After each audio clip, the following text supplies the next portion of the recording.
मातृदेवो भव, पितृदेवो भव, आचार्यदेवो भव, अतिथिदेवो भव।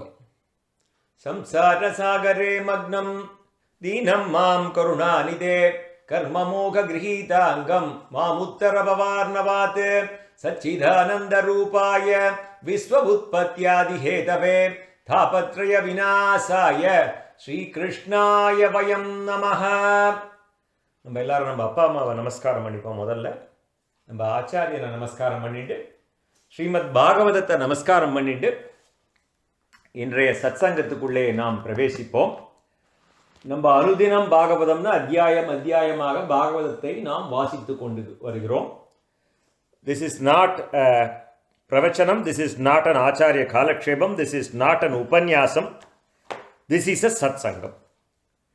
நம்ம நேற்றைக்கு இரண்டாவது ஸ்கந்தத்திலே 7வது அத்தியாயம் நேற்றுக்கு நம்ம ஆரம்பித்தோம். இதில் பகவானுடைய லீலாவதாரங்கள்லாம் நேற்றுக்கு பார்த்துட்டு வந்தோம் இல்லையா? லீலாவதாரம் முதல்ல என்ன பார்த்தோம்? வராக அவதாரம் பார்த்தோம். அப்புறம் சுயஜ்ஞன் என்கின்ற யஜ்ஞாவதாரம் பார்த்தோம். 3வது கபிலாவதாரம் பார்த்தோம். 4வது தத்தாத்ரேயர் அவதாரம் பார்த்தோம். 5வது சனத் குமாரர்கள் அவதாரம் பார்த்தோம். 6வது நரநாராயணர்கள் அவதாரம் பார்த்தோம். 7வது பிருது அவதாரம், அதாவது பிருது சக்கரவர்த்தி அவதாரம். அடுத்தது 8வது ரிஷபதேவர், ரிஷபயோகீஸ்வரர் அவரோட அவதாரம் பார்த்தோம். 9வது ஹயக்ரீவர் அவதாரம் பார்த்தோம். 10வது மத்ஸ்ய அவதாரம் பார்த்தோம். 11 கூர்மாவதாரம். 12 நரசிம்மா அவதாரம். 13 ஹரி, கஜேந்திர மோட்சத்தில் கஜேந்திரனுக்கு மோட்சம் கொடுத்த ஹரி என்கின்ற அவதாரம் பார்த்தோம்.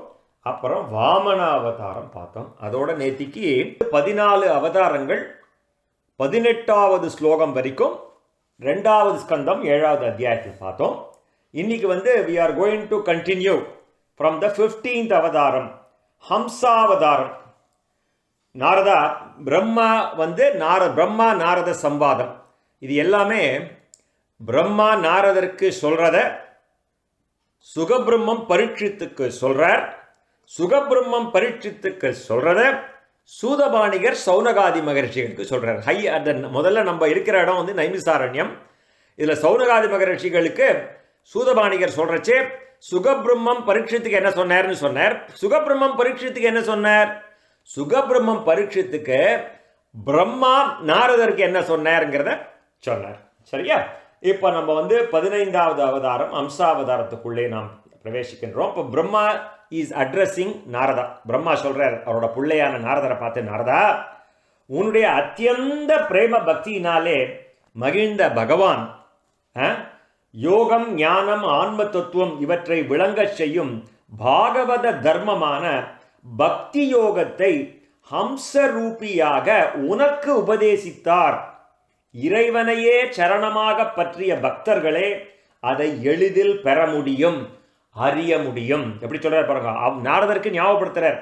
நாரதா, உன்னுடைய அத்தியந்த பிரேம பக்தியினாலே மகிழ்ந்த பகவான் யோகம், ஞானம், ஆன்ம தத்துவம் இவற்றை விளங்கச் செய்யும் பாகவத தர்மமான பக்தி யோகத்தை ஹம்சரூபியாக உனக்கு அவர் உபதேசித்தார். இறைவனையே சரணமாக பற்றிய பக்தர்களே அதை எளிதில் பெற முடியும், அறிய முடியும். 2 சொல்லிட்டார். அது கிடைக்கிறதுக்கே கொடுப்பன வேணும், அதை அறிஞ்சிக்கிறதுக்கு இன்னும் கொடுப்பன வேணும் இல்லையா?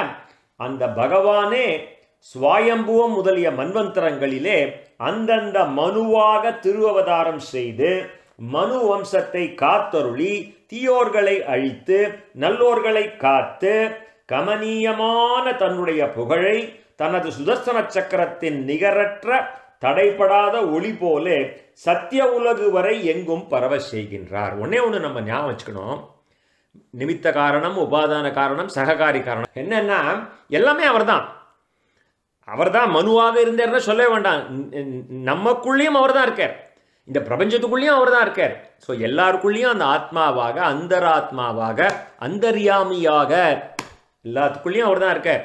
அதனால மனுக்களாகவும் அவர் தான் இருந்தார்னு இன்னொரு தரம் ஞாபகப்படுத்துகிறார் இல்லையா?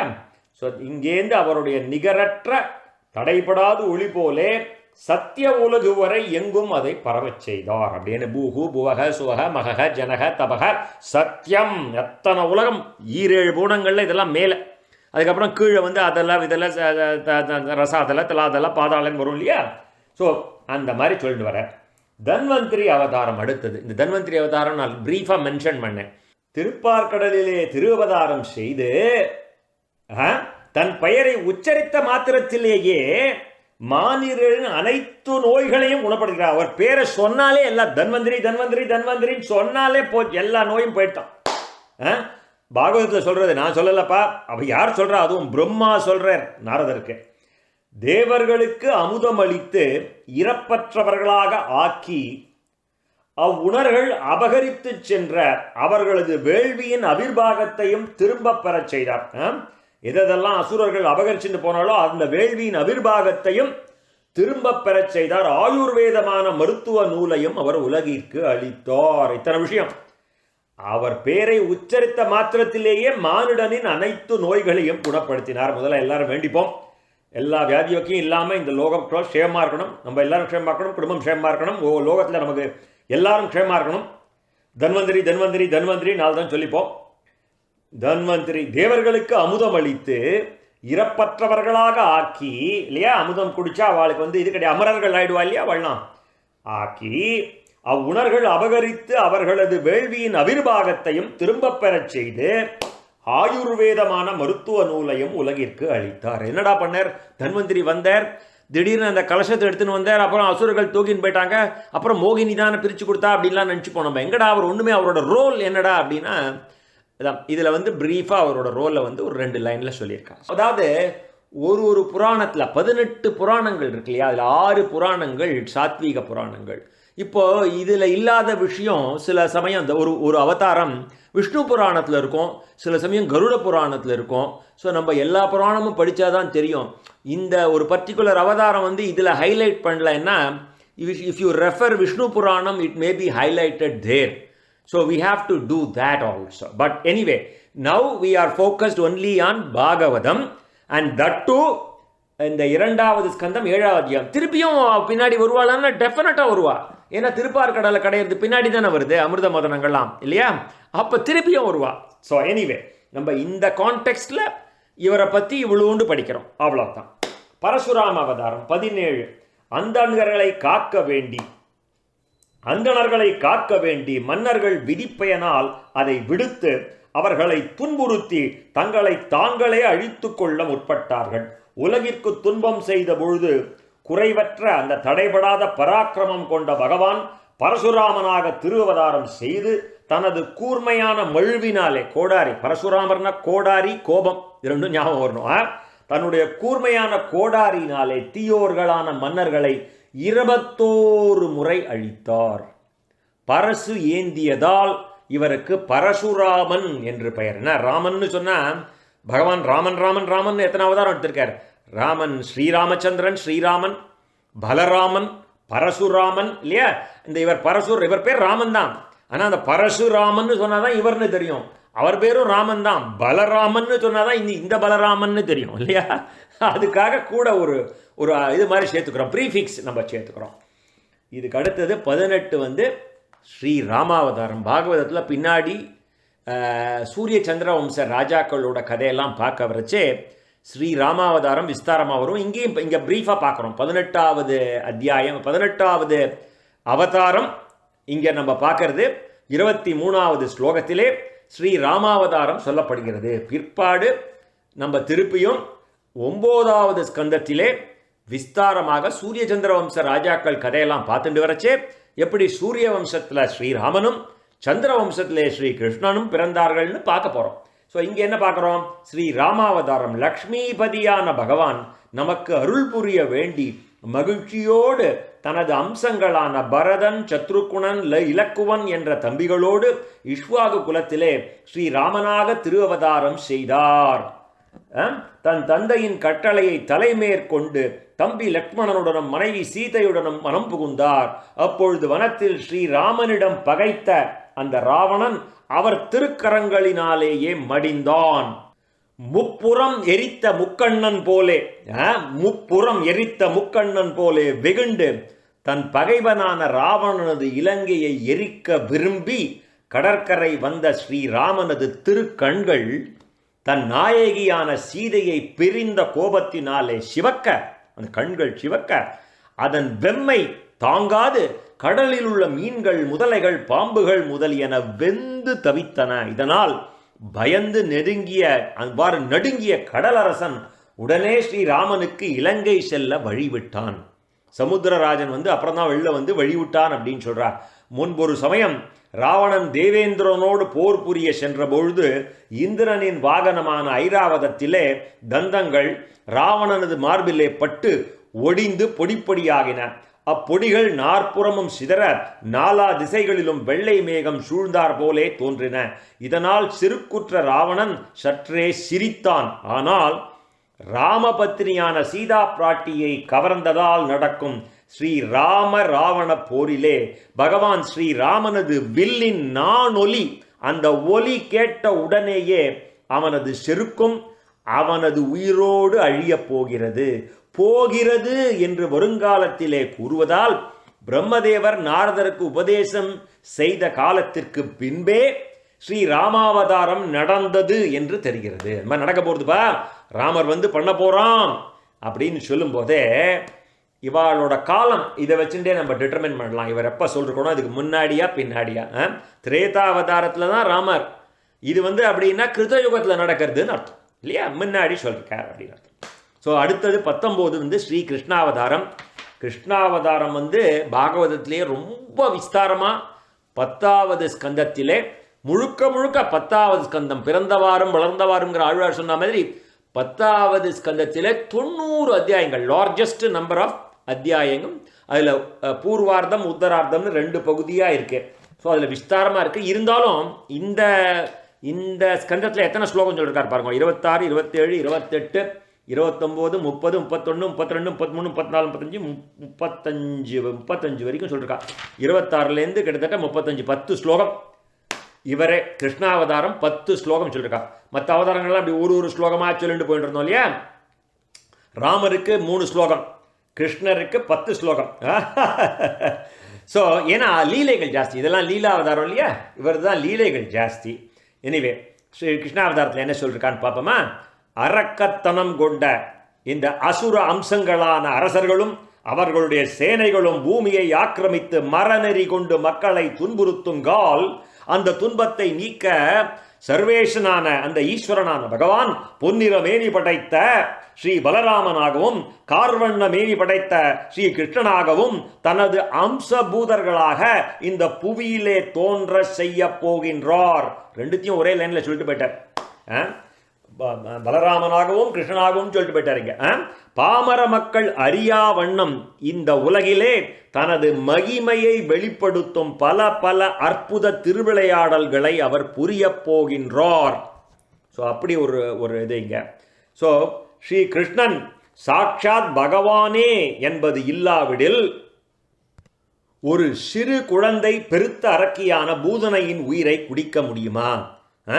எங்கேயாவது ஒரு சின்ன குழந்தை குடிக்க முடியுமா? அவர் பகவான்கிறது பார்த்தாலே தெரியலையா, அந்த காரியத்தை பார்த்தாலே தெரியலையா? 3 மாத குழந்தை காலினால் உதைத்ததும் ஒரு பெரிய வண்டி, அந்த சகடாசுரன், அந்த வண்டி அது எங்கேயாவது முறியுமா? அந்த சகடம் ஒடிஞ்சு விழுந்தது இல்லையா, அந்த சகடாசுரன் மாண்டானே, எங்கேயாவது நடக்குமா? அது தவழும் குழந்தை வானலாவிய இந்த 2 மருத மரங்களின் இடையிலே சென்றதால் அந்த மரங்கள் வேருடன் விரிந்து முறிந்து விழுந்தன அல்லவா? இந்த மருத மரம் 2 விழுந்தது இல்லையா? இதெல்லாம் குழந்தையால் பண்ண முடியுமாப்பா? கிருஷ்ணன் தான் சாட்சாத் பகவான். கிருஷ்ணஸ்து பகவான் ஸ்வயம். இந்த இஸ்கான் சம்பிரதாயத்தில் நம்மளாம் பார்க்குறோம் இல்லையா, பரபிரம்மம் மேனிஃபெஸ்டட் இந்த form of Brahma Vishnu and Shiva அப்படின்லாம் பார்க்குறோம் இல்லையா. அவள் எப்படி வச்சுப்பான்னா, கிருஷ்ணன் தான் பகவான், கிருஷ்ணன் தான் கூர்மா அவதாரம் எடுத்திருக்கார், கிருஷ்ணன் தான் அம்சாவதாரம் எடுத்திருக்கார், கிருஷ்ணன் தான் தன்வந்திரி அவதாரம் எடுத்திருக்கார், கிருஷ்ணன் தான் பரசுராம அவதாரம் எடுத்திருக்கார், அப்படின்னு தான் சொல்லுவா. அவளுக்கு மெயின் பரபிரம்மம் பரவாசுதேவன் தான். அந்த வாசுதேவன் தான் பரவாசுதேவன் அவளுக்கு. எனிவே, ஸோ இதுக்கு அடுத்தது பாருங்க, அடுத்த ஸ்லோகம். காளியன் என்ற பாம்பில் நஞ்சு கலந்த யமுனையை பருகி அந்த பாம்பு கன்றுகளும் பசுக்களும் இடையர்களும் இறந்த பொழுது அமுதம் பொழியும் தன் திருக்கண் நோக்கினாலே அவர்களை பிழைக்கச் செய்து அந்த நீரை தூய்மைப்படுத்துவதற்காக தீப்பறக்கும் சுழலும் நாக்கு கொண்ட காளியனை அந்த மடுவிலிருந்து துரத்தி அதிலே ஜலக்கிரீடை செய்ய போகின்றார். போன வாட்டியும் பார்த்தோம் இல்லையா, அங்கே என்ன சொன்னார் பிரம்மா ராமர் ராவணன்கிட்ட ராவணனை அடிக்க போகிறார், பார்த்துட்டே இரு, அலற போகிறான் பாடுறா அவன் அப்படின்னு பயந்து நெடுங்கி ஓட போகிறான் பாடுறா அப்படின்னு ஃப்யூச்சர் டென்ஸில் சொல்கிறார். இங்கேயும் ஃப்யூச்சர் டென்ஸில் சொல்கிறார் பாருங்க. அந்த காளியனை துரத்திட்டோ ஜலக்கிரீடை பண்ண போகிறாங்க. போய் அங்கே is going to take a shower, is going to take bath in that இது பாண்ட் அப்படிங்கிறார் பார்த்தீங்களா. அப்படின்னா என்ன அர்த்தம் நமக்கே தெரியும் இது. அப்படின்னா it has to be in Kritayugam. Kritayugam also known as Satyayugam. இதுக்கப்புறம் திரேதா யுகத்தில் ராமர், துவாபர யுகத்தில் கிருஷ்ணர் இல்லையா. அதனால் ஃப்யூச்சர் டென்ஸில் சொல்லிட்டு வர்றார். காளியனை விரட்டிய அன்றைய இரவிலே யமுனை கரையிலே உடல் உணர்ச்சி இன்றி அயர்ந்து நித்திரை செய்யும் கோகுலவாசிகளையும் பசு கூட்டங்களையும் கோடைக்கால காட்டு தீ நாற்புறமும் சூழ்ந்து கொள்ள பகவான் அவர்களை கண்களை மூடிக்க சொல்லி அங்கிருந்து வேறு வனத்திற்கு கொண்டு செல்ல போகிறாரே. எல்லாம் முன்னாடியே சொல்கிறார், இது மாதிரி பண்ண போகிறார் பார். அவள்லாம் அந்த காளியனை அடித்தா அன்றைக்கி ராத்திரி அங்கேயே படுத்துட்டு இருப்பா. அப்போ ஒரு பெரிய காட்டு தீ வரும், பின்னாடி பார்க்க போகிறோம். அப்போ இவர் என்ன பண்ணுவார் பார். இதெல்லாம் அத்தனை பேரையும் கண்ணை மூடிக்க சொல்லி அந்த இதை அணைச்சி அப்படியே அவளை தூக்கிட்டு போய் இன்னொரு காட்டுக்கு அழிச்சுன்னு போயிட போகிறார். அப்படியே அவள் தூங்கிட்டு இருந்தவாளை. இதெல்லாம் அதிமானுடைய செயல் இல்லையா, பார்த்தாலே இதெல்லாம் பகவான் செயல் தெரியலையாடா உனக்கு அப்படின்னு ஒரு லைன். இவரது தாய் யசோதை இவரை கட்டி போட எத்தனையோ கயிறுகளை ஒன்று சேர்த்து முடிந்து கட்டியும் முடிவோட இன்னும் 2 அங்குலம் தேவைப்பட்டது. எத்தனையோ கயிறை கொண்டு வந்து அவர் கட்ட போறா. அவர் கொட்டாவி விடும் பொழுது அவரது திருவாயிலே 14 உலகங்களையும் கண்டு முதலிலே பயந்து பின் ஒருவாறு சமாளித்துக் கொள்ளப் போகிறார். யசோதையே இதன் வாயிலாகத்தான் இவரது பெருமைகளை தெரிந்து கொள்ளப் போகின்றார். யசோதைக்கே இவன் பகவான்கிறது தெரியாது. அவன் வாயில் மண்ணை போட்டுக்க போகிறான். வாயை திறந்து அவன் காமக்கற்ற 7 போனத்தையும் அவன் வாயில் பார்க்க போகிறா. பாரு, அவனை கட்ட ட்ரை பண்ண போகிறா. அவன் எவ்வளோ பெரிய கயிறு எடுத்துன்னு வருவா. இந்த கயிறு போடலான்னு இன்னொரு கயிறுன்னு பெருசாக முடிச்சு போட்டு எத்தனை முடிச்சு போட்டு அவனோட உதரத்தில் கட்டினாலும் 2 அங்குலம் குறையும் இல்லையா. நம்ம ஆழ்வார் பாசுரம் இருக்கு இல்லையா, கண்ணினோன் சிறுத்தாம்பினால் கட்டுண்ண பண்ணிய பெருமாயின். அவன் தானே கட்டுண்டான், அவளால் கட்ட முடியாது இல்லையா. தட்ஸ் பின்னாடி பார்க்க போகிறோம். அதெல்லாம் சொல்கிறார் பின்னாடி, நம்ம பின்னாடி பார்க்க போகிறோம் 10வது ஸ்கந்தத்தில். பிரம்மா சொல்கிறார் இது இன்னும் நடக்கவே இல்லைப்பா, நடக்க போகிறது பார் அப்படிங்கிற. That is what it is. மலைப்பாம்பின் வாயிலிருந்தும் வருணலோகத்திற்கு கடத்தி செல்லப்பட்ட நந்தகோபரை வருணபாசத்திலிருந்தும் விடுவிக்கப் போகின்றார். மயனுடைய மகனான வியோமாசுரனாலே கவர்ந்து செல்லப்பட்டு மலை குகையிலேயே அடைக்கப்பட்ட கோபர்களை தலை நீக்கி காக்கப் போகின்றார். பகலெல்லாம் ஆடு மேய்த்து களைத்து இரவிலே அயர்ந்து தூங்கும் கோகுலவாசிகளை வைகுண்டத்திற்கு அழைத்து செல்லப் போகின்றார். இப்படி இதெல்லாம் பின்னாடி விஸ்தாரமாக பார்க்க போகிறோம். 32வது ஸ்லோகம். கோபர்கள் செய்ய முயற்சித்த இந்திரயாகம் தடைபட்ட பொழுது சினந்த இந்திரன் கோகுலத்தையே அழிப்பதற்கு பிரளய காலம் போலே ஒரு பெருத்த மழையை பொழிகையிலே கோபர்களிடமும் பசுக்களிடமும் கருணை கொண்டு ஒரு சிறு பிள்ளை நாய்குடையை தூக்கி பிடிப்பது போலே இந்த 7 வயது பாலகனான ஸ்ரீ கிருஷ்ணன் கோவர்தன மலையை எவ்வித சோர்வுமின்றி விளையாட்டாகவே 7 தினங்கள் ஒரே கையில் தூக்கி தாங்கி பிடித்தார். கோவர்தன லீலை ரைட்.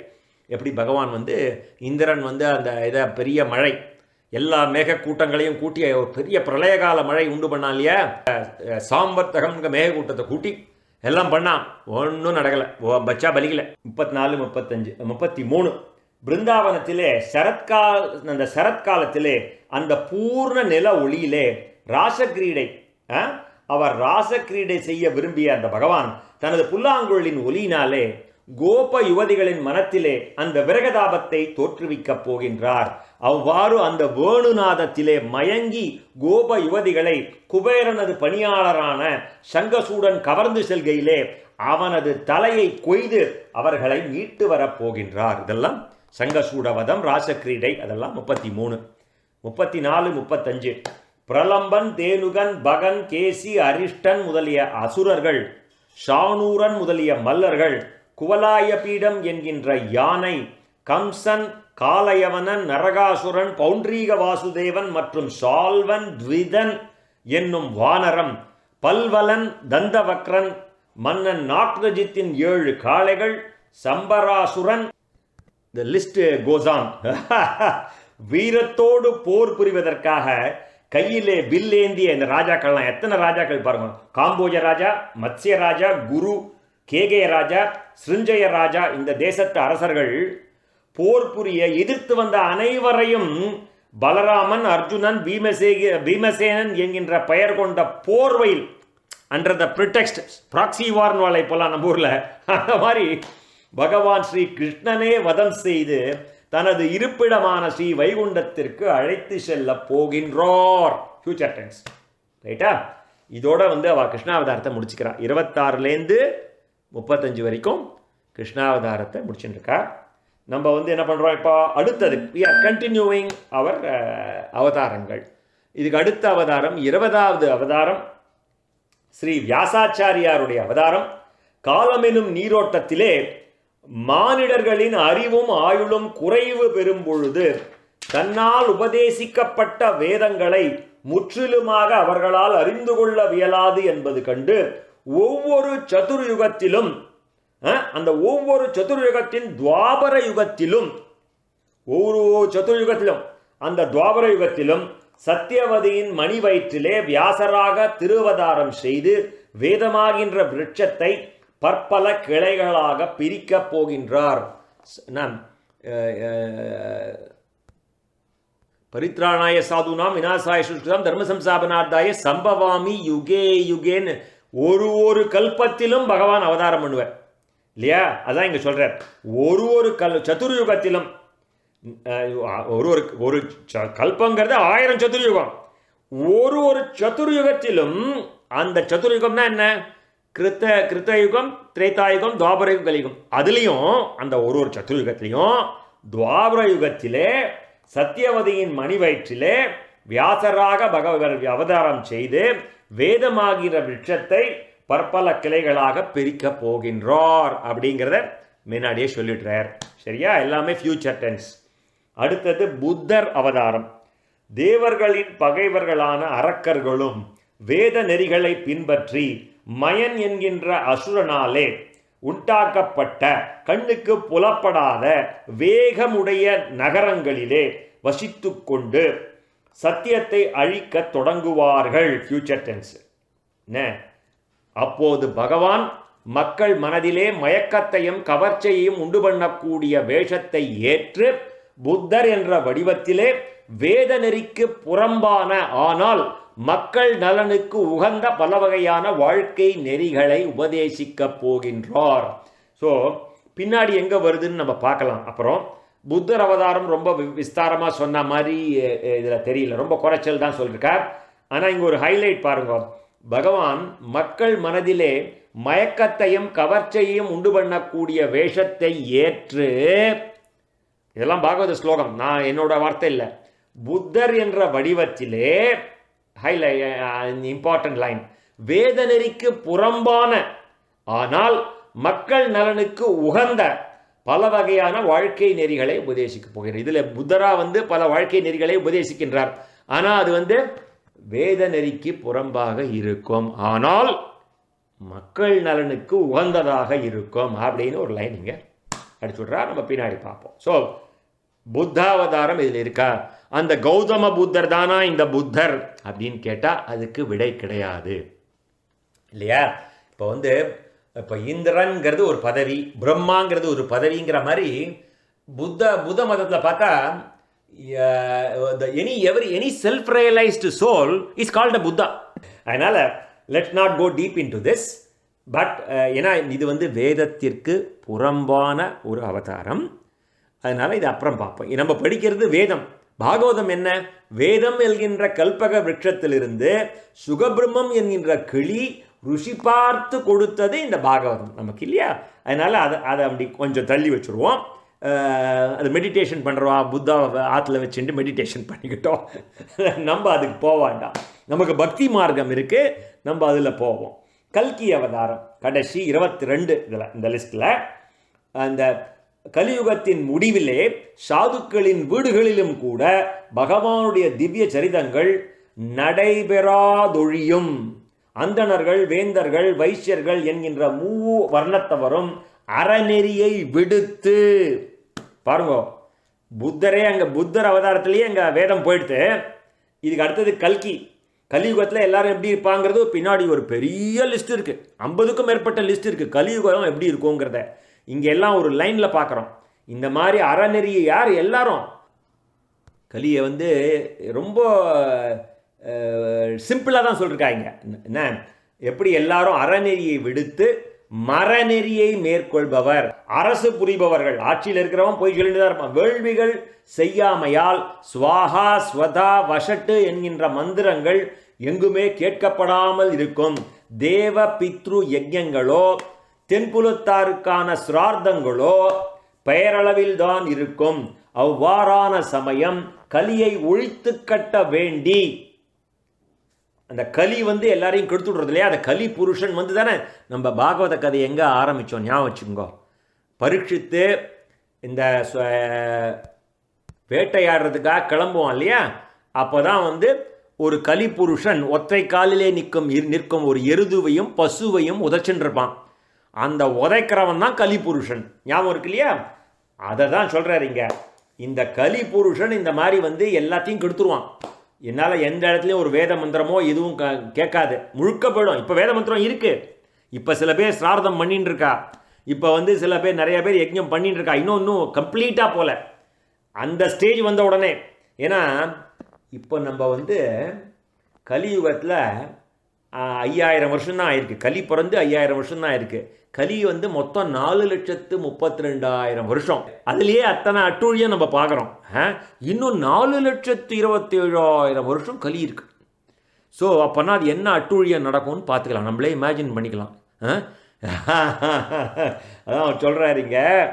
அந்த மாதிரி வரும்பொழுது அப்பேற்பட்ட கலி புருஷனை, அந்த கலியை ஒழித்து கட்ட வேண்டி இறைவன் கல்கியாக திரு அவதாரம் செய்ய போகின்றார்.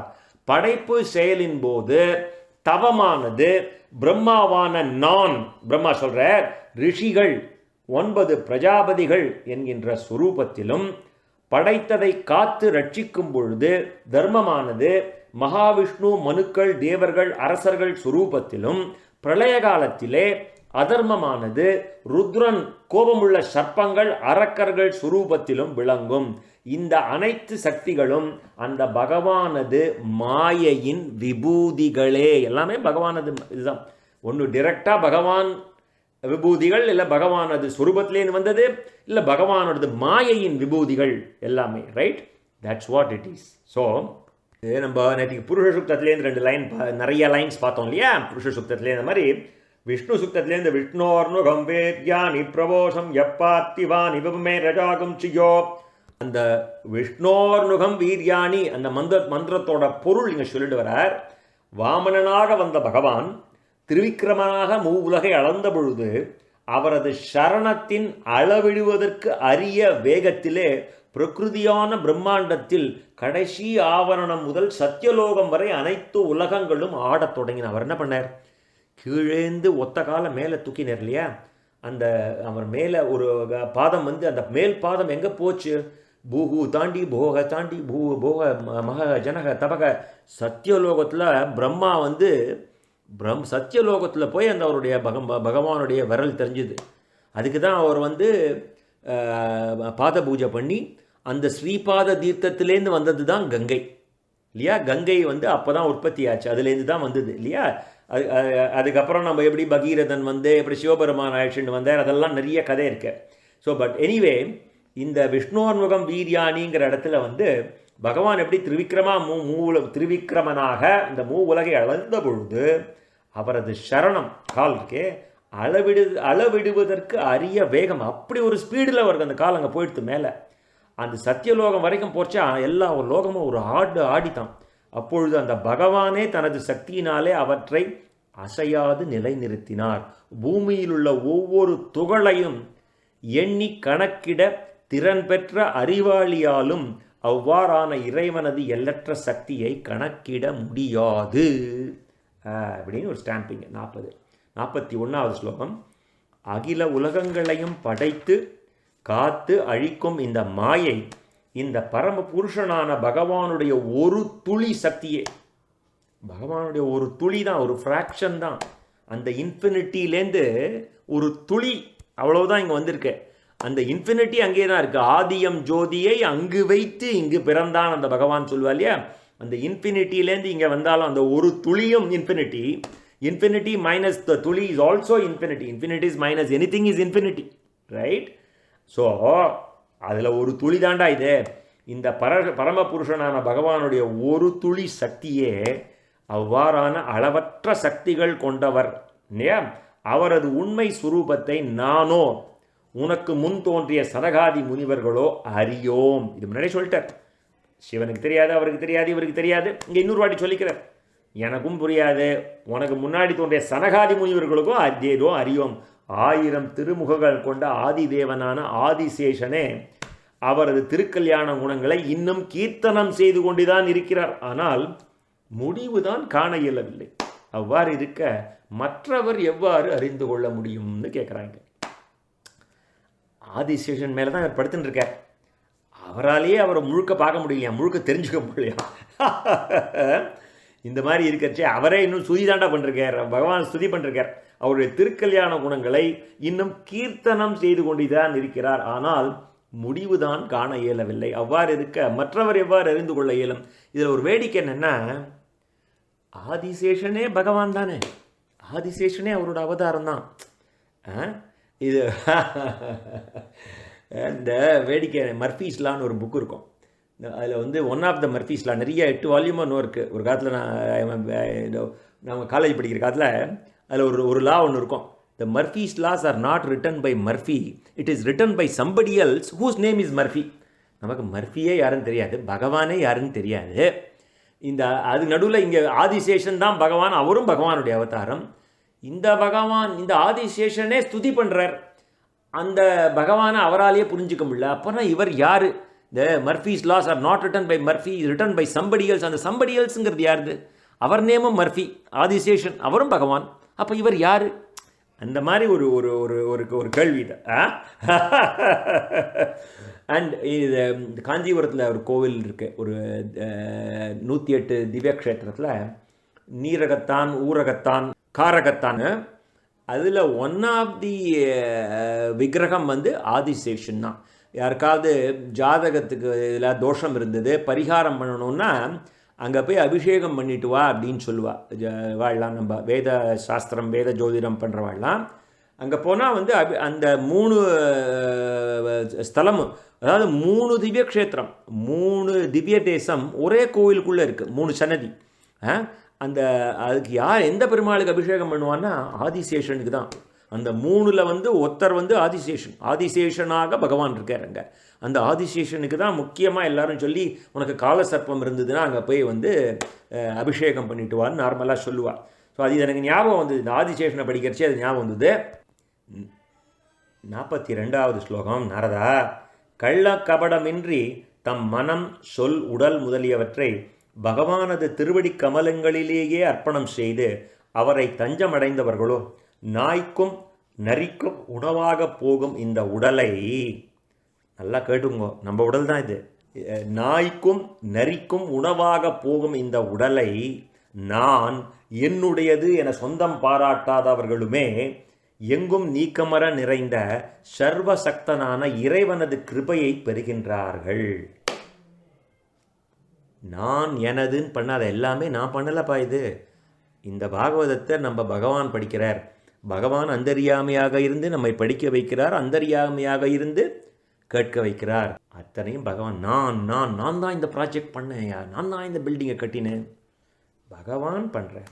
அந்த மாதிரி இல்லாத இருக்கிறான் மனுஷன் இருந்தானே, இந்த உடலை நான் என்னுடையது என சொந்தம் பாராட்டாதவர்களுமே எங்கும் நீக்கமர நிறைந்த சர்வசக்தனான பகவானது கிருபையை பெருக. அந்த மாதிரி இருக்கிறவர்களுக்கு தான் பகவான் கிருபை பண்ணுவார்.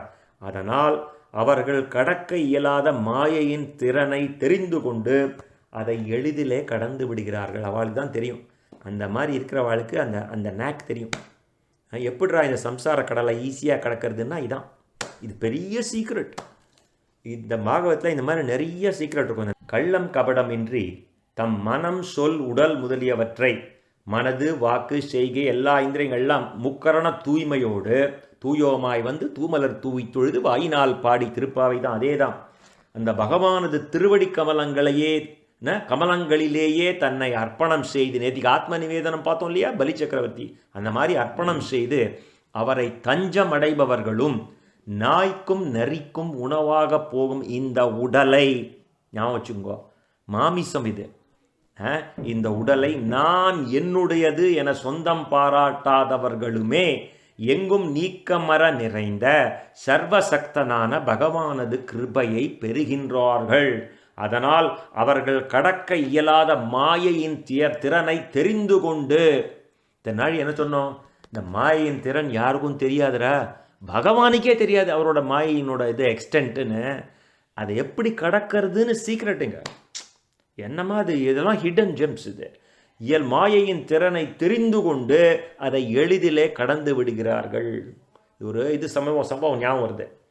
என்னோடய ஃப்ரெண்டு ஒருத்தன் இஸ் அ ஹண்டர். டெக்ஸாஸில் 300-400 ஏக்கர் இதில் ஒரு பெரிய ஹண்டிங் கிரவுண்டு, நிறைய அனிமல்ஸ், ஒரு 200 அனிமல்ஸ் இருக்குது. அந்த லாங் ஹார்ன் புல்ஸுன்னு இருக்காங்க.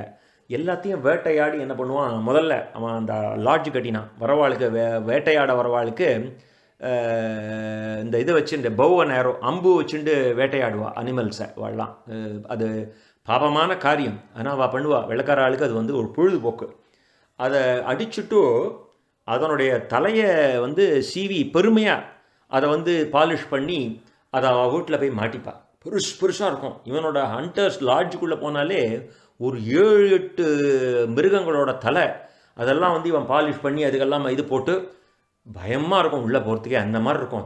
அது என்னென்னா, அந்த கொண்டு போய் மிச்சத்தெல்லாம் கொண்டு போய் அந்த இதெல்லாம் சந்தையில் கொண்டு போய் இந்த ஃபேஸ்புக் மார்க்கெட் பிளேஸு, அந்த மாதிரி ஈபே மார்க்கெட் பிளேஸில் போட்டு பல ஆயிரம் ரூபாய்க்கு டாலருக்கு விற்றுருவான்.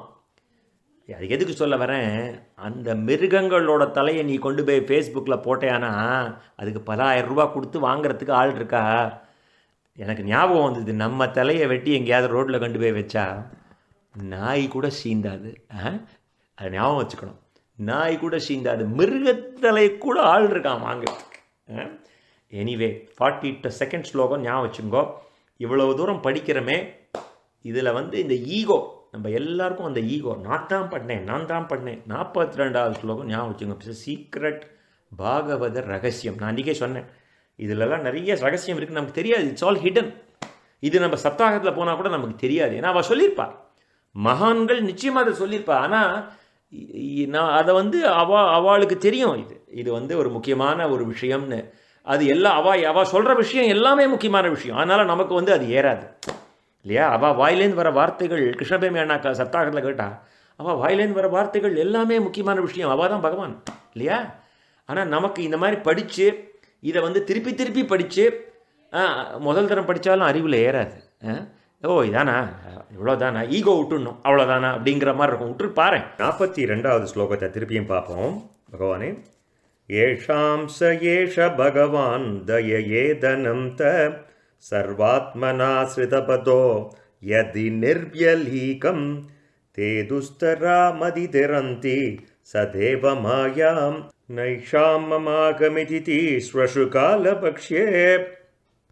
ஸோ இங்கே என்ன சொல்கிறேன்னா, ஏஷாம்ச ஏஷ பகவான் தயேதனந்த சர்வாத்மனா ஸ்ருதபதோ யதி நிர்வ்யலீகம். இந்த கீவேர்டு நிர்வ்யலீகம், கபடம் இல்லாமல். இந்த பகவான் எப்படி ஒரு ஆதி அந்தம் இல்லாதவருமான, ஒரு முடிவில்லாதவருமான இந்த சர்வசக்தனுமான அந்த பகவானே எவர்களுக்கு தயை புரிகிறாரோ, நம்பர் 1 பகவானுடைய தயை வேணும் இதுக்கு, இந்த மாயை ஜெயிக்கிறதுக்கு. அப்புறம் கபடமில்லாமல் எந்த விதத்திலும் ஆசிரியிக்கப்பட்ட திருவடிகளை உடையவர்களாகவும் அந்த மாதிரி இருப்பவர்கள், அவர்கள் தாண்ட முடியாததான தேவ மாயையை தாண்டுகின்றார்கள் அப்படின்னு சொல்றாருங்க. அந்த மாயா வைபவத்தை அறியவும் செய்கிறார்கள். பார்த்தோம் இல்லையா? கள்ளம் கபடமின்றி மனம், சொல், உடல் முதலியவற்றை பகவானது திருவடி கமலங்களிலேயே அர்ப்பணம் செய்து அவரை தஞ்சமடைபவர்களுக்கும் பகவான் எப்படி அந்த மாயை கடக்கிறதுக்கு ஹெல்ப் பண்ணுறார். தாண்ட முடியாததான அந்த தேவ மாயை அவர்கள் தாண்டுகின்றார்கள். மாயா வைபவத்தை அவர்கள் அறியவும் செய்கின்றார்கள். அவர்களுக்கு இந்த நாய்க்கும் நரிக்கும் தின்பண்டமான இந்த மாமிச சரீரத்திலே என்னுடையது அந்த மாதிரி அந்த எண்ணம், நம்முடையது, என்னுடையது, நான் என்ற எண்ணம் உண்டாவது இல்லை. இதே தான் பகவத்கீதையிலையும் சொல்லுவார்.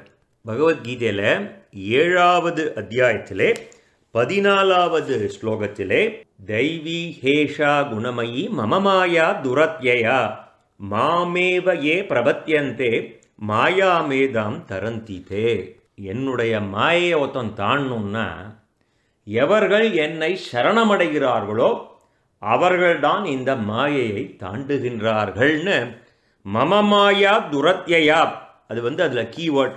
எப்படி இந்த நம்ம 42வது ஸ்லோகத்தில் நிர்வியலீகம் கபடமில்லாமல் எவன் என்னை சரணமடைகின்றானோ அந்த நிர்வியலீகம்ங்கிறது கீவேர்டு. இதில் மாயாங்கிறது இந்த இல்யூஷன்கிற மாயை, அந்த மாயை இல்லை. இது இந்த மேஜிஷியன்லாம் பண்ணுறானே இல்யூஷரி மாயை, அந்த மாய வித்தை இல்லை. இது பகவானுடைய மாயா சக்தி. இந்த பிரபஞ்சத்தை படைக்கிறச்சே பார்த்தோம் இல்லையா? பகவான் அந்த மாய சக்தியை யூஸ் பண்ணி தான் அந்த பிரகிருதிக்குள்ளே பூந்துக்கிறார்னு. அதே தான் இது. My divine energy Maya consisting of the 3 modes of nature is very difficult to overcome, but those who surrender unto me, they cross over that maya very easily. Maya is Bhagavan's energy, it is difficult to over come அப்படின்னு யார் சொல்கிறா? பகவான் உவாச்ச. நம்ம note பண்ணிக்கணும். இது வியாசர் சொல்கிறாரோ, சுகபிரம்மம் சொல்கிறாரோ, சூதபாணிகர் சொல்கிறாரோ, பிரம்மா சொல்கிறாரோ இல்லை. பகவான் உவாச்ச கீதையில். If someone claims they have defeated Maya, that would mean they have defeated God. No one can conquer God. Therefore, Maya is equally invincible. The human mind is made of Maya merely by self-effort. No yogi, no jnani, no ascetic or karmi can successfully control the mind. So, there is a question, obviously, if it is difficult, if one could ask, is it impossible to overcome Maya? அதுக்கப்புறம் தான் அந்த பகவான் சொல்கிறார், எப்படிரா கடக்கிறது? ரொம்ப கஷ்டம்தான். இந்த மாயை கடக்கிறது ரொம்ப கஷ்டம்தான். பட் என்னை எப்போ சரணம்னு கபடம் இல்லாமல் சரணம் பண்ணுறானோ, those who surrender themselves to me, then by my grace, எனது கருணையினாலே, they would smoothly cross the ocean of this material existence. I will instruct Maya to leave this Atma, to leave this soul, now that it has become mine. On God's instructions, Maya, the material energy of God, simply releases the surrendered soul from its clutches. மாயையின் கட்டுப்பாட்டிலிருந்து அது விடுபடுகிறது. வேண்டாம், மாயை கடக்கிறது கஷ்டம். எப்படி என்னுடைய கருணையினாலே என்னை சரணடைந்தவன் அவனுக்கு நான் எப்படி மாயை கடக்கிறதுக்கு வழி கொடுக்குறேன் அப்படிங்கிறத பகவான் சொல்லிட்டோ. இப்போது 43வது ஸ்லோகத்தில் இந்த மாயையை யாரெல்லாம் புரிஞ்சுன்னு இருக்கான்னு ஒரு பெரிய லிஸ்ட்டு. இந்த யோக மாயை பிரம்மா சொல்கிறார். இந்த லிஸ்ட்டை பகவான் சொல்கிறார், நான் ஓரளவு அறிவேன், சனகாதிகளுக்கும் தெரியும். அதை தவிர இவாளுக்கெல்லாமும் இந்த மாயை புரிஞ்சுண்டவா அப்படின்னு ஒரு லிஸ்ட்டு.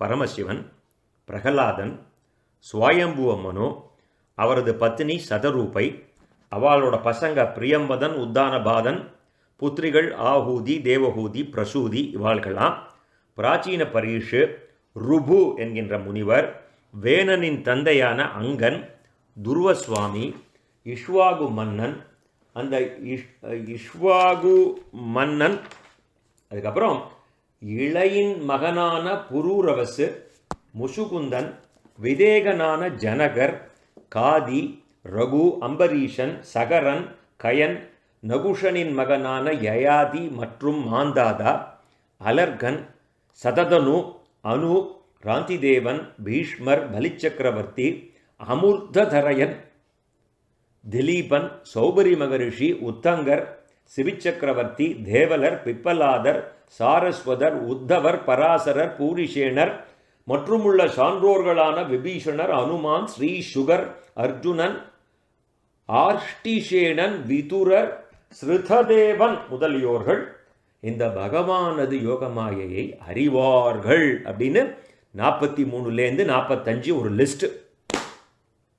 46 இந்த பகவானது அடியார்களுடன் சிறிதேனும் தொடர்பு கொண்டு இருந்தால், இதுக்கு அடுத்தது முதல்ல என்னை கபடமில்லாமல் நீ சரணம்னு வந்துட்டியானா, எப்போ நீ சரணம்னு வந்துட்டேன்னா அவர் காப்பாற்றுவார், அவர் அந்த மாயையை கடக்கிறதுக்கு ஹெல்ப் பண்ணுவார்னு மம மாயா துரத்தையா எப்படி கடக்கிறதுன்னு கீதையிலேயே சொல்லிட்டு பாகவதத்துலேயும் 42 ஸ்லோகத்தை பார்த்துட்டோம். இதை தவிர பாருங்க 46 என்ன சொல்கிறாருன்னு பாருங்க. எப்பேற்பட்ட பாபம் பட்ட ஜீவனாக இருந்தாலும், இப்போ சில ஸ்திரீகளுக்கு சில கைங்கரியம் பண்ணுறதுக்கு உண்டான பாக்கியதை கிடையாது, அவளுக்கு அந்த அதிகாரம் கிடையாது. அதனால தான் அவள்லாம் புருஷர்கள் யஜ்யம் பண்ணால் அந்த யஜ்யம் பண்ணுறதுக்கு இவா அனுசரணையாக இருப்பாள், ஒத்தாசையாக இருப்பா இல்லையா. அதனால தான் அவளுக்கு யஜ்ய பத்தினிகள்னு சொல்லுவோம் இல்லையா, தர்ம பத்தினிகள் யஜ்ய பத்தினிகள்னு சொல்கிறதும் எதுக்காக, அவள் நேர யஜ்யம் பண்ண முடியாது, சிலதெல்லாம் அவள் நேர ஆகூதியில் கொண்டு போய் இது பண்ண முடியாது இல்லையா, அவள் நேர திதி கொடுக்க முடியாது, இதெல்லாம் புருஷாக தான் பண்ணுவாள். அவளுக்கு அனுசரணையாக இவா இருந்து அவளுக்கு எல்லா அனுகூலமும் பண்ணுறதுனால அவளுக்கு இந்த ஆப்பர்ச்சுனிட்டி கிடைக்காத போனாலும், இந்த மாயையை கடக்கிறதுக்கு அவளுக்கு வேறு வித உபாயங்கள் இல்லாத போனாலும், இந்த ஒரு 46வது ஸ்லோகத்தில் சொல்கிறார் பாருங்க. எப்பேற்பட்ட பாபம் அடைந்த ஜீவனாக இருந்தாலும், ஸ்திரீகள், ஹூனர்கள், சபரர்கள், பசுபக்ஷி முதலானவைகள், மேலே வேதங்கள்லாம் கற்றுக்க முடியாதவா, 4வது வர்ணத்தவர்கள்லாம் இருப்பா, அவளுக்கெல்லாம் வேதத்தை போய் கற்றுக்கணுன்ற அந்த இது கிடையாது இல்லையா, அந்த அதிகாரம் கிடையாது. அந்த மாதிரி அற்புதமான பாத விநியாசத்தை உடைய ஸ்ரீ ஹரியின் பக்தர்களுடைய சீலத்திலே பழக்கம் உடையவர்களாக இருந்தால், ஒன்றும் வேண்டாண்டா, பாகவத சம்பந்தம் இருந்தால் போதும். இவாளுக்கெல்லாம் போய் ஒரு அயோத்தியா மண்டபத்தில் போய் ஒரு கதை கேட்குறதோ இல்லையா, ஒரு சத் விஷயங்களை காதால் கேட்குறோ, இல்லை ஒரு சத்புருஷன், நம்ம நாரதரோட கதையை பார்த்தோம் இல்லையா, அவள் அம்மா முன்ஜென்மத்தில் வேலைக்காரியாக இருந்தாலும் அந்த சாதுர்மாசியத்தில் அந்த சாதுக்களுக்கு அவள் அம்மா கைங்கரியம் பண்ணுறச்சே இவரும் கூட இருந்து கைங்கரியம் பண்ணவே அவர்களுடைய கடாட்சத்தினாலே தேவரிஷியாக நாரதர் பிறந்தார் இல்லையா. இதில் பிராமணன், வைசியன், வேளாளன் அந்த பிரிவெல்லாம் கிடையாது, வேலைக்காரியோட பிள்ளையாக தான் இருந்தார். அந்த ஒரே ஒரு கடாட்சம், அந்த கைங்கரியம், அந்த சாதுக்களின் சேர்க்கையினாலே அவருக்கு ஒரு அனுகூலம் இல்லையா, அப்படி ஒரு அனுகிரகம் அவருக்கு கிடைச்சது இல்லையா. அதான் இங்கே சொல்கிறார், அந்த ஸ்ரீ ஹரியின் பக்தர்களுடைய சீலத்திலே பழக்கம் உடையவர்களாக இருந்தால் அவர்களும் தேவமாயை அறிகின்றார்கள், தாண்டவும் செய்கின்றார்கள். நிச்சயம் எவர்கள் அந்த கேட்கப்பட்ட பகவத் ரூபத்தில் தாரணையுடைய பிராமணர்கள் உண்டோ, தேவமாயை தாண்டுவதில் கேட்க வேண்டுமா. பகவானுடைய அடியார்களுடைய தொடர்பு சிறிதேனும், அடியார்களுடைய தொடர்பு சிறிதேனும் கொண்டிருந்தால் இந்த தேவமாயையை அவர்களால் கடக்க முடியும் அப்படின்னு எக்ஸப்ஷன்ஸ் டு த ரூல். எப்போவுமே ரூல் ஒன்று இருக்கும், அது எக்ஸப்ஷன்ஸ் டு த ரூல். அவளுக்கும் பண்ண முடியாதவாள் என்ன பண்ணுறது இல்லையா. இவள்லாம் these are all privileged people who are able to do things, they even know how to do saranagati. விலங்குகளுக்கு தெரியலையேப்பா, அந்த மாதிரி இருக்கா, அவளுக்கெல்லாம் ஆப்பர்ச்சுனிட்டி இல்லாதவெல்லாம் என்ன பண்ணுவான்னு கேட்கறச்சே இந்த மாதிரி ஒரு தொடர்பு வச்சுக்கோங்க. சாதுக்களோட தொடர்பு வந்தால் என்ன ஆகும், சத்புத்தி கிடைக்கும். சத்புத்தி வந்தால் அந்த ஞானம் கிடைக்கும். அந்த ஞானம் வந்தால் தானாக இந்த மாயையை ஜெயிக்க முடியும். அவ்வளவுதான். எதுக்காக அவள் இந்த சாதுக்களோட தொடர்பு இருக்கணும்னு சொல்கிறா, அந்த மாதிரி அடியார்களோட தொடர்பு எதுக்கு இருக்கணும்னு சொல்கிறா. அந்த மாதிரி இருந்ததுன்னா சத்புத்தி வரும், சத்புத்தி வந்ததுன்னா ஞானம் வரும், ஞானம் வந்தால் வைராக்கியம் வரும் இல்லையா. So you can get over that மாயை. அவ்வளவுதான். That is the point here. 47, 48 சான்றோர்கள் எந்த ஒரு பகவானது சொரூபத்திலே மனதை ஒருநிலைப்படுத்தி மாயை கடக்கின்றனரோ அந்த ஸ்வரூபத்தை இந்த 2 ஸ்லோகங்களிலே அவர் விளக்குகின்றார். இந்த 47, 48 ஞானிகள்லாம் எப்படி மனசை ஒருநிலைப்படுத்தி மாயை கடக்கிறா அப்படிங்கிறது, அதாவது பகவானுடைய உண்மை நிலை, அவருடைய உண்மை ஸ்வரூபம் எப்போதும் அழிவற்றது, அமைதியானது, அதாவது சாந்தமானது, அதனால் இன்பமே வடிவெடுத்தது, அறிவொளியானது, அதனால் இரண்டற்றது, ஆகவே பயமற்றது, சோகமற்றது, மாய மலம் அற்றது, அதனால் அதன் காரியங்களான புலன்வழி செல்லுதல் இல்லை. சேதனம் அச்சேதனம் இரண்டையும் கடந்து உபநிடதங்களும் இறைவனை நேரிடையாக விளக்க இயலாது. உபநிடதங்கள்லாம் வேதங்கள்லாம் படித்தாலும் மறைச்சி தான் சொல்லும் இல்லையா? மாயையின் செயல் போன்ற வேறொன்றின் மேல் ஏற்றி ஏதோ ஒரு முறையில் ஒருவாறு தான் அவைகளை விளக்க முற்படும். இது உபனிஷதங்கள் இல்லையா?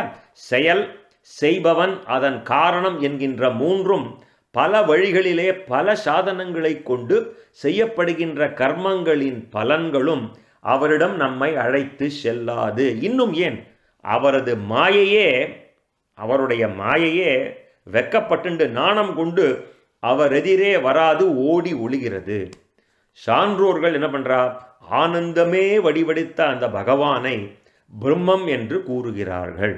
இந்த பொறி புலன்களை அடக்கிய பெரியோர்கள் தங்கள் மனதை அந்த பகவானிடத்திலேயே ஒடுக்கி ஒருநிலைப்படுத்துகிறார்கள். ஆன்ம தத்துவம் என்கின்ற ஞானம் பெறுவதற்கு அவர்கள் தனியான முயற்சி எதுவும் மேற்கொள்வதில்லை. மழைக்கு அதிபதி இந்திரன், அவனுக்கு நீர் வேண்டுமானால் மண்வெட்டியும் கடப்பாறையுமா தேடுவான்? அவனே மழைக்கு அதிபதி, அவனுக்கு தண்ணி வேணும்னா அவன் போய் பூமியிலையா தோண்டின்னு இருப்பான்? ஏண்டா? அதே தான் கதை. பூமியை தோண்டி நீர் பெறுவதற்கா என்னப்பா கேட்குற? இவ்வாறு என்றென்றுமே இன்பமே வடிவெடுத்த சோகமே அற்ற பிரம்மம்தான் பகவானது உண்மை நிலை.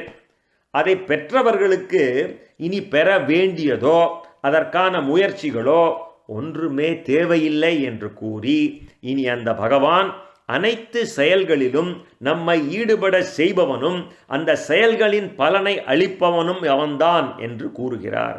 ஒருவன் செய்யும் அனைத்து செயல்களுக்கும் பலன் தருபவன் பகவானே. ஏனெனில் மனிதன் தன் சுபாவத்துக்கு ஏற்றவாறு செய்யும் நற்செயல்கள் அனைத்துமே அவரது தூண்டுதல் தானே. எல்லாமே பகவான் தான் பண்றார் இல்லையா? எல்லாமே அவனுடைய தூண்டுதல் தான். இந்த உடல் தன் தாதுக்களின், அதாவது பஞ்சபூதங்களின் சக்தியை இழந்து இறப்பை அடையும் பொழுது இந்த உடலுக்குள்ளே, இந்த கூட்டிற்கு உள்ளே இருக்கும் இறைவன் அழிவதில்லை. நமக்கு எல்லாம் தெரியும் இல்லையா? இந்த சரீரம் அழிஞ்சாலும் உள்ளுக்குள்ள பகவான் இருக்கான். அது என்ன? That death is not the end of life, right? நம்ம சம்பிரதாயத்தில் death is not the end of life. ஆகாயத்திற்கு அழி உண்டோ? அது போலத்தான் இங்கே பிரம்மா ஒரு மாதிரி சமரைஸ் பண்ணுறார். 3 அத்தியாயமாக சொல்லிட்டு வர்றார்.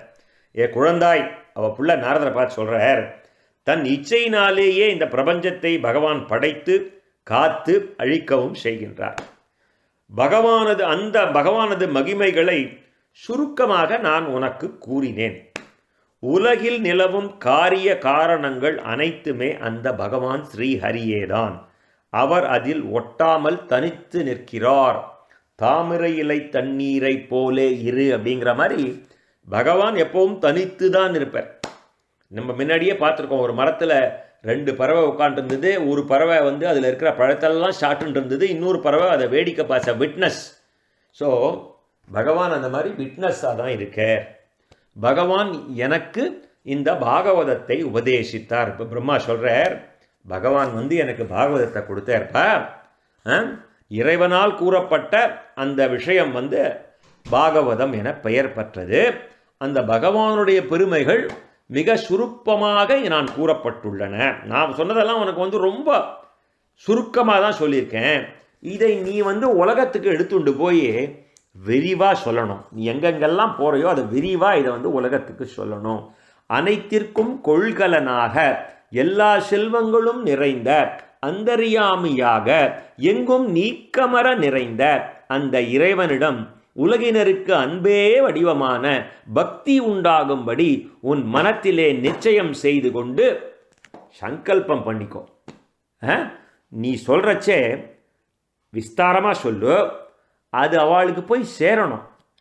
எங்கும் நீக்கமர நிறைந்த பகவான் உலகினருக்கு அன்பே வடி, அந்த பக்தி உண்டாகிற மாதிரி. சும்மா நான் வந்து சொல்லிட்டு போகிறேன் கதை, இன்னைக்கு சத்சங்கம் பண்ணுறேன், முதல்ல நம்ம சொல்கிறோங்கிற புத்தி வரப்படாது. இத்தனை பாகவதம் சொல்கிறோமே, நம்ம இதை சொல்லலை, பகவான் அந்தரியாமையாக இருந்து நம்மை சொல்ல வைக்கிறார், பகவான் அந்தரியாமையாக இருந்து கேட்க வைக்கிறார் நமக்கு. பிரம்மா வந்து தன்னுடைய பிள்ளையான நாரதருக்கு சொல்கிறார், இதை ஸ்ரத்தையாக சொல்லு, விஸ்தாரமாக சொல்லு, சொல்லும்போது அவளுக்கு பக்தி வரணும். நீ சொல்கிறத கேட்டால் நம்ம கிருஷ்ணபிரேமி அண்ணா சொன்னால் அந்த கேரக்டராக பாத்திரமாகவே மாறி போயிடுவார். கோபிகா கீதம் சொன்னேர்னா அந்த கோபிகைகளோட விரக தாபம் இவரோட மூஞ்சியில் பார்க்கலாம், அந்த கோபிகையாகவே மாறி போயிடுவார். அக்ரூர ஆகமனம் சொன்னால் அக்ரூரராகவே மாறி போயிடுவார். அந்த மாதிரி ஒரு பாவத்திலேருந்து கதை சொல்லணும். அப்போ இல்லைன்னா அந்த பக்தி பாவம் வந்து கேட்குறவாளுக்கு எப்படி வரும்? இவர் சொல்கிறவர் வந்து சினிமா கதை சொல்கிற மாதிரி பொழுதுபோக்குக்கு சொன்னால் அந்த பாவம் இல்லைன்னா எப்படி வரும்? எப்படி நாரதர் வந்து நாரதருக்கு பிரம்மா சொல்கிறார், நீ பக்தி பாவத்தோடு சொல்லுடா கண்ணா, அவளுக்கு பக்தி வரணும் நீ சொல்கிறது. மாயனான அந்த பகவானுடைய மாயையை வர்ணித்து கூறுபவன் அதை மனதார ஏற்று பக்தியுள்ளம் கொண்டு தினமும் கேட்பவன் ஆகியவர்களின் மனம் எந்த காலமும் மாயைக்கு மயங்குவதில்லை. இந்த 2வது ஸ்கந்தத்திலே 7வது அத்தியாயம் இந்த 53வது ஸ்லோகத்தோடு நிறைவு பெறுகிறது. இன்றைக்கி கிருஷ்ண ஜெயந்தி, கிருஷ்ணாவதாரம் ஒரு ப்ரீஃபாக வந்து முன்னாடியே பார்த்தோம். இருந்தாலும் இன்றைக்கி கிருஷ்ண ஜெயந்தியாக இருக்கிறதுனால ஒரு 5 மினிட்ஸ் 2 ஸ்லோகம் பார்த்துட்டு நம்ம கிருஷ்ணாவதாரத்தோட இன்றைய சத்சங்கத்தை நிறைவு செய்வோம். எப்படி பூமாதேவி வந்து கலியில் வந்து அதர்மங்களை தாங்க முடியாத கலி, இந்த பூபாரத்தை தாங்க முடியாத யார்? Patience is the virtue of Bhuma. பேஷன்ஸுக்கு ஒரு எம்பாடிமெண்ட் ஆஃப் பேஷன்ஸ்னால் அதான் பூமாதேவி. அப்பேற்பட்ட பூமாதேவி பிரம்மா கிட்ட போய் சொல்கிறா, இந்த கலி இந்த பூபாரத்தை என்னால் தாங்க முடியல, அதர்மமான ராஜாக்கள் ஆண்டுண்டு வரா, இந்த கலி ரொம்ப கொடூரமாக இருக்குது, இதுக்கு என்ன பண்ணுறது? பகவான் வந்து அவதாரம் எடுக்கலையா? என்ன சம்பவாமி யுகே யுகேன்னு ஒரு கல்பத்திலையும் பகவான் அவதாரம் எடுப்பேன்னு சொன்னாரே அப்படின்னு சொல்லி பிரம்மா கிட்ட போய் முறையிடுறார். அப்புறம் பிரம்மா வந்து பூமாதேவியும் அழைச்சிட்டு பகவானை நோக்கி போகிறா. பகவானை நோக்கி எல்லாரும் பிரார்த்தனை பண்ணுறா. பிரார்த்தனை உடனே பகவான் வந்து அசரியாக சொல்கிறார், நீ கவலைப்படாத, நீ திரும்பி போ, நான் வந்து பூலோகத்திலே வசுதேவருக்கும் தேவகிக்கும் மைந்தனாக வெகு விரைவிலே பூலோகத்திலே நான் அவதரிப்பேன்னு சொல்லி ஒரு அஷூரன்ஸ் கொடுத்து அனுப்புகிறார். அப்படி அவர் இருக்கச்சே இந்த மாதிரி பூலோகத்திலே தேவகி கர்ப்பம் தரிக்கிறார். அப்போ பிரம்மாதி தேவர்கள்லாம் வந்து கர்ப்பஸ்துதி பாடுறா. இந்த கர்ப்பஸ்துதி தான் தினமும் நான் காலேஜில் படிக்கிறச்சே வைஷ்ணவா காலேஜில் தினமும் வந்து ப்ரேயர் சாங் இதான். இந்த சாங்கை வந்து லவுட் ஸ்பீக்கரில் போட்டானா பஸ் ஸ்டாப்பில் வந்து இறங்குறவா கூட அப்படியே இந்த ஸ்டாப்பில் அப்படியே நின்றுடுவா. அந்த ஸ்லோகம் முடிகிற வரைக்கும் ஒரு இன்ச்சு யாரும் நகர மாட்டா. எந்தெந்த இடத்துல எங்கெங்கே இருக்கோளோ வாசலில் கேட் வந்து 1 மைல் தள்ளி அந்த கேட்டில் ஒரு அடி வச்சுருந்தான்னா அப்படியே நிற்பான். பஸ் அவுட்டு இறங்கினான்னா அப்படியே நிற்பான். இந்த பாட்டுக்கு இந்த ஸ்லோகத்தை கேட்டான்னா, சத்யம் பிரதம் சத்யபரம் து சத்யம் சத்யஸ்ய யோனிம் நிகிதம் சத்யே சத்யஸ்ய சத்யம் திருத சத்ய நேத்ரம் சத்யாத்மகம் துவாம் சரணம் பிரபன்னாம். இதுதான் கர்ப்பஸ்துதி. பிரம்மாதி தேவர்கள்லாம் கர்ப்பஸ்துதி பாடி பகவான் அவதாரம் பண்ணுறார். தம் அற்புதம் பாலகம் அம்புஜேக்ஷணம் சதுர்புஜம் சங்க கதாவிதாஜம் ஸ்ரீவத்வலக்ஷ்மம் கலசோபி கௌஸ்துபம் பீதாம்பரம் சாந்திர பயோதசோபகம் மகாரிய வைடூரிய கிரீடகுண்டலம் த்விஷாபரிஷ்வக்த சகசிரகுந்தலம் உத்தாம காஞ்சன்ய கத கங்கணாதிபிகி விரோச்சமானம் வசுதேவ ஐக்ஷத அப்படின்னு சங்கு சக்கரம் கதை பத்மம் தாங்கிய 4 திருக்கரங்கள், திருமரு கௌத்வம், வனமாலை தாங்கிய மார்பு, அந்த பெய்தக வாடை, மின்னும் முடிகுண்டலங்கள், மேகலை கங்கணம், தாமரை கண்கள் கொண்ட அற்புத வடிவம். அந்த எப்படி வந்து அதை வசுதேவர் வந்து கண்ணிமைக்காமல் பார்த்தார், வசுதேவ ஐக்ஷத. ஸோ தம் அற்புதம் பாலகம் அம்புஜேக்ஷணம். அந்த குழந்தைக்கு அது வந்து தேவகியோட கர்ப்பத்தில் இருந்தாலும் பிறக்கறச்சே அப்படியே ஆவிர்பவிக்கிறார். எப்படி ஆவிர்பவிக்கிறார்? 4 பிறக்கச்சையே 4 கைகள், தாமரை போன்ற விசாலமான நேத்திரங்கள், 4 கைகளிலும் சங்கு சக்கரம் கதை பத்மம் இவற்றை பிடித்து கொண்டு அத்தகைய சிறிய குழந்தை வடிவத்திலே ஸ்ரீவத்ச லக்ஷ்மம், வக்ஷஸ்தலத்திலே லக்ஷ்மி தேவி, ஸ்ரீவத்சலாஞ்சனம், கௌஸ்துபம் அனைத்தும் பிரகாசித்தன. அதோடு கூட பீதாம்பரம் அணிந்திருந்தான். நிறைய மேகத்தை போலே பிரகாசித்தான். அற்புதமான கிரீடம், ஆபரணங்கள் இவை அனைத்தோடும் கூட ஒளி வீசுபவனாக பகவான் இருந்தார். ரம்யமான அழகிய கேசம் கொண்டிருந்தார். பிரகாசமான வடிவத்தோடு எதிரிலே நின்ற பகவானை தேவகியும் வசுதேவரும் பார்த்து வியந்தனர். என்ன அழகு, என்ன அழகு! வசுதேவ ஐக்ஷத, கண் கொட்டாமல் இமை கொட்டாமல் பார்க்கிறார் வசுதேவர். இந்த அற்புதம்ங்கிறதுக்கு கிருஷ்ணபேமை அண்ணா எதுக்காக அற்புதம்னு ஒரு 100 வியாக்கியானம் கொடுப்பார். அதாவது அவதரிக்கும் போதே தர்ஹிமாம் கோகுலம் நய, என்ன எடுத்துன்னு போய் என்ன கோகுலத்துக்கு அழிச்சுட்டு போன அப்பாவுக்கு ஆணையிடுறார். பிறந்த உடனேயே இந்த ராமாயணத்தில் எப்படி ராமர் பித்ருவாக்கிய பரிபாலனம்னு தன் அப்பா சொன்னதை சொல்லாமல் சத்தியம் தவறாமல் அவர் கேட்டார். அந்த பித்ருவாக்கிய பரிபாலனம்ங்கிறது அவ்வளவு முக்கியமான ஒரு விஷயம் ராமாயணத்தில். இங்கே தர்ஹிமாம் கோகுலம் நயன்னு கிருஷ்ணர் பிறந்த உடனேயே அப்பாவுக்கு ஆணையிடுறார், என்னை கொண்டு போய் அங்கே விட்டுடு, அங்கே இருக்கிற யோகமாயை கொண்டு இங்கே கொடு வாழ்கிட்ட. அதனால் இது அற்புதம். அம்புலி பருவத்திலே அசுரரை மாய்த்ததால் அது ஒரு அற்புதம். காளியன் செருக்கை அடக்கியதால் அது ஒரு அற்புதம். குறவை கோத்ததால் அது ஒரு அற்புதம். மதுரையில் காட்டிய மாவீரத்தால் அது ஒரு அற்புதம். வெஞ்சொல் தந்தவனுக்கும் வீடு தந்ததால், அதாவது கெட்ட வார்த்தை சொன்னவனுக்கும் இதில் எல்லாருக்கும் இவரை யாரெல்லாம் திட்டினாலோ அவளுக்கெல்லாம் வீடு மோட்சம் கொடுத்துருக்கார். அதனால தான் இவருக்கு முகுந்தன்னு பேர். இந்த அவதாரத்தில் இதுக்காகடா இந்த அவதாரம் எடுத்தார்? கம்சனை அடிக்கிறதுக்காக வந்தார், இல்லை தர்மத்தை ஸ்தாபிக்கிறதுக்காக வந்தார்? எல்லாருக்கும் முகுந்தனா மோட்சம் கொடுத்துருக்காரா? வெஞ்சொல் தந்தவனுக்கும் வீடு தந்ததால், பஞ்சவரை பல வகையிலும் காத்ததால் பாண்டவாளர், போர்க்களத்திலே பிரம்ம வித்யை பகிர்ந்ததால், எது பகவத்கீதை, பகல் நடுவே இரவை அழைத்ததால், இன்னும் பல ஆணை தொழில்களால், துவாரகை என்னும் பொன்னகர் பொங்கும் கடலின் உள்ளே புகுந்ததையும் ஒட்டுதல் இல்லாமல் புன்முறுவலோடு ஏற்றதால், இப்படி சொல்லிண்டே போவா. இவா ஒரு 100 சொல்லுவா. ஸோ அப்பேற்பட்ட பகவான் அவதரித்த தினம். சில பேர் அஷ்டமி திதியை வச்சு கோகுலாஷ்டமி, ஆவணி மாதம் கிருஷ்ணபக்ஷம் ரோகிணி அஷ்டமி திதி கொண்டாடுறவாளும் இருக்கா. ரோகிணி நட்சத்திரத்தில் கொண்டாடுறவா, ஸ்ரீ ஜெயந்தியா வைஷ்ணவெல்லாம் கொண்டாடுறவா இருக்கா. அப்பேற்பட்ட சுபதினம் இன்னைக்கு. நம்ம இதோட இந்த 2வது ஸ்கந்தத்திலே 7வது அத்தியாயத்தை நாம் பூர்த்தி செய்கின்றோம்.